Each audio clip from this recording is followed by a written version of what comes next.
How to perform the timed up and go test, the TUG. The purpose of this test is as shown on the slide. The goal of the TUG is to determine whether a patient is at risk of falling, as well as to observe any postural abnormalities.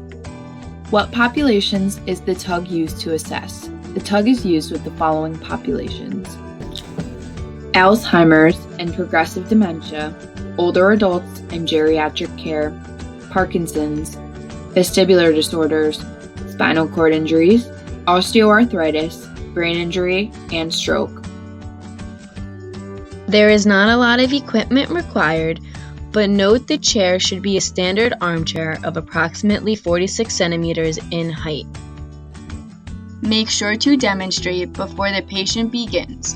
Give them instructions as to stand up from the chair, walk to the area that is marked on the floor, turn around at that area, walk back to the chair, and sit back down. You start the timer when you say go, and the patient will get up and walk around the dot as safely and quickly as they can and sit back down. If the patient is using an assistive device, you want to see how they walk with it, to watch them closely to make sure that they are using it properly and know how to turn and sit down with it.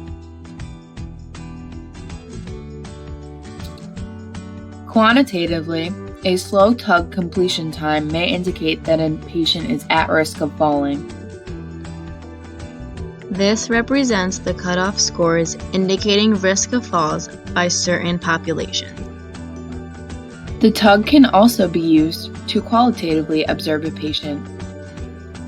Qualitative measures include a slow or tentative pace, a loss of balance, short strides, little or no arm swing, steadying self on items such as walls, shuffling, end block turning, and not using an assistive device properly.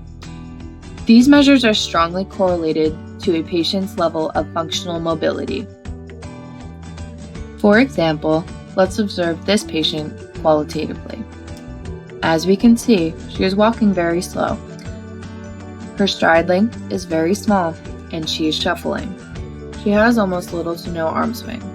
This is very important to note qualitatively, as this can definitely indicate risk of fall, as well as muscular imbalances and postural abnormalities, putting the patient at risk.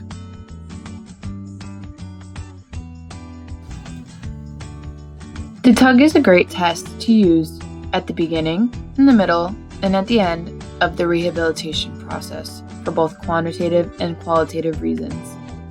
However, it is recommended that the TUG be combined with other tests to ensure analysis of all areas of functional gait performance.